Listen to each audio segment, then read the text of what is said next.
And at last, dawn breaks on the day we've all been waiting for and planning for absolute months, ever since we first heard from the Lord Lieutenant that Her Majesty the Queen was coming to the town.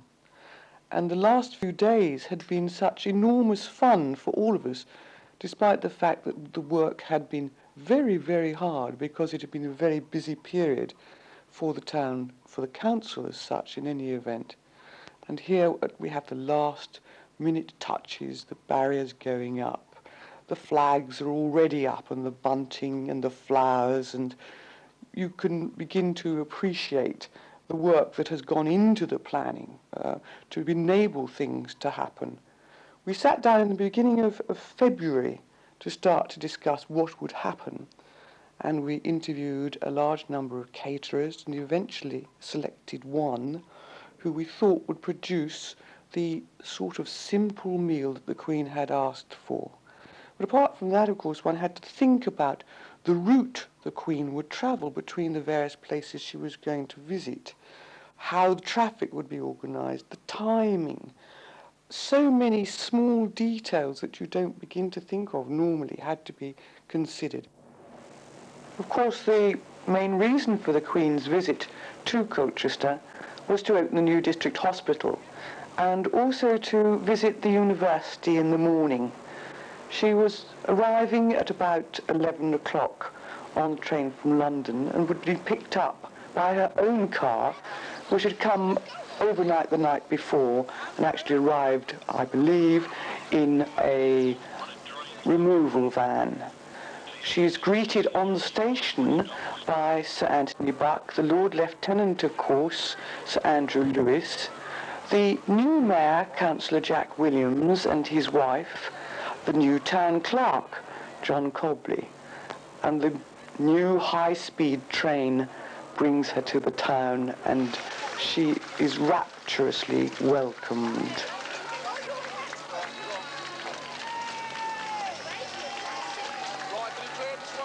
The children have been waiting for hours and are so pleased to see her.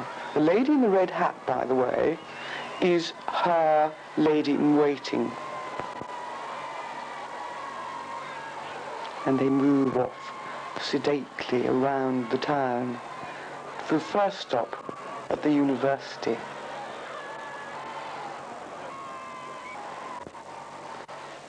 And once again, the crowd's been waiting for hours, and an equal amount of planning has been going on up at the university, and of course, enormous security precautions because of the building being slightly curious in that it's elevated above the ground.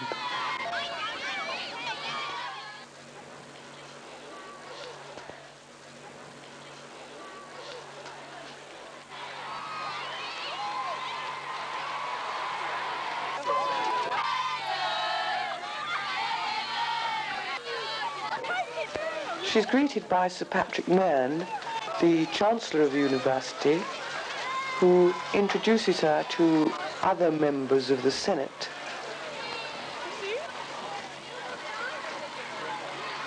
Sir Andrew Stark and Lady Stark.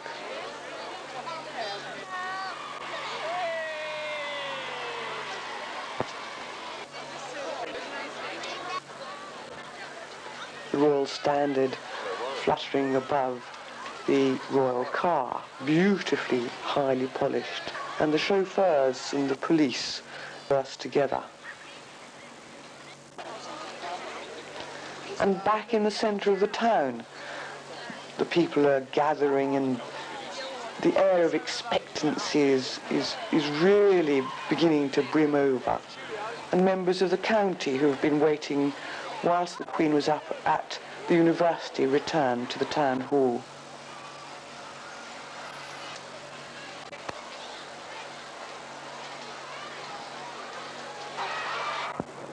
The town hall dressed overall with 4-metre flags. And various parties, street parties and garden parties, have been organised along the route. And certainly here They are having a lot of fun, and the Queen comes up the hill to arrive at High Street.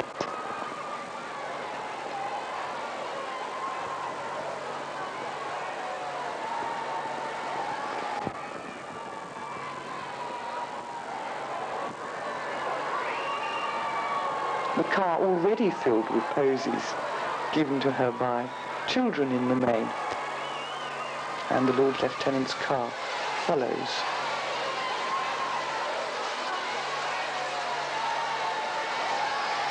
Slowly down High Street, where she is awaited on the town hall steps by the mayor and mayoress.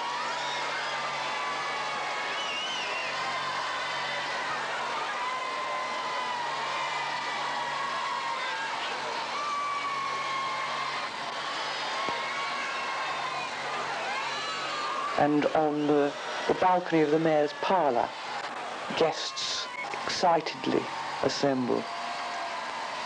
And as the Queen steps out of her car, the town sergeant, dressed totally in his medieval uniform and carrying the mace, will turn the mace upside down to show that the final authority has actually arrived. And having talked to certain invited guests and signing the register, which she previously signed in '58, she came out onto the balcony, and from inside the town hall you could hear the cheers going on, and so excited. And she's joined by the mayor and the Lord Lieutenant. And inside the moot hall, everybody is seated, waiting for lunch, a very simple meal with a pâté and then a fish pie sort of thing, followed by beautiful brandy-slapped tulips with ices. Very, very simple and absolutely delicious, and just enormously happy. And outside, the people are entertained by Morris dancers.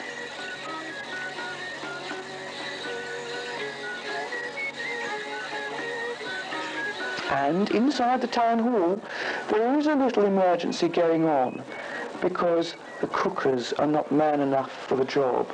And so ferried between the moot hall and the George goes the main course, helped by the police to get through the crowds. But not a hint of that problem was there in the town hall itself, for those of us who were having lunch.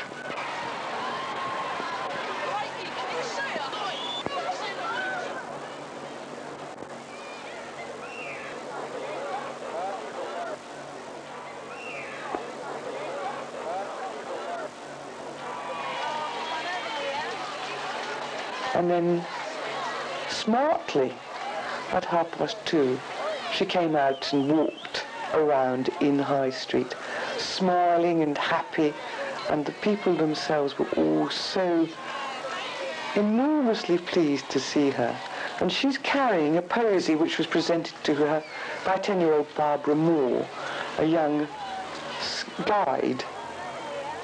And the posy was made by the ladies of the Colchester Flower Club, who decorated the tables in the moot hall itself. And the mayor and mayoress say goodbye as she leaves.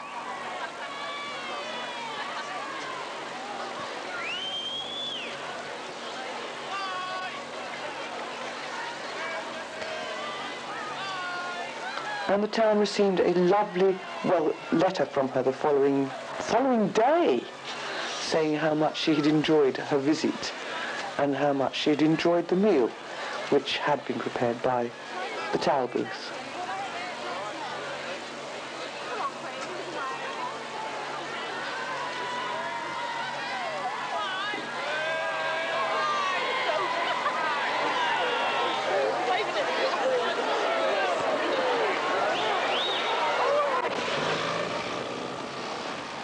And the car now even fuller of flowers.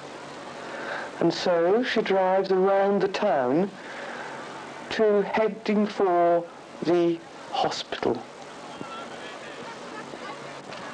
And the main activity of the day. She'd obviously enjoyed herself from the way she looked so happy and smiling. And down the middle of the Balkan Hill, the patients from St Mary's Hospital have lined the road.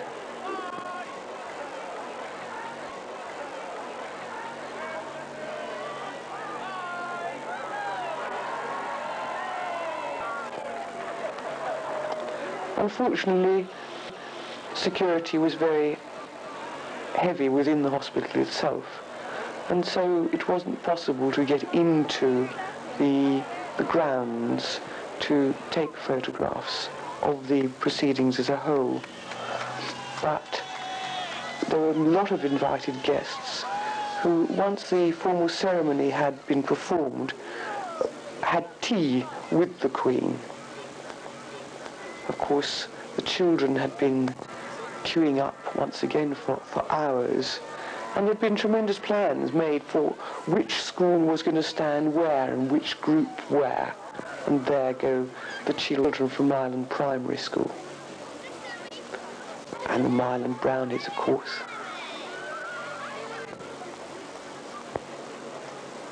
And St John's Ambulance. And in fact, I think their services were required once or twice.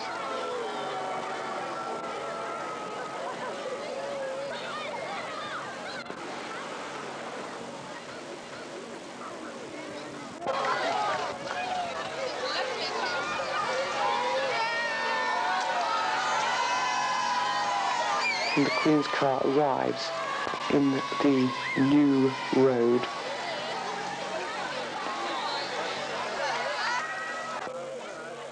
And while she's inside, the police also refresh themselves with a lolly. And behind the Queen, John Minter, the chairman of the Health Authority, who was such an important person in terms of persuading the Queen to come to the town.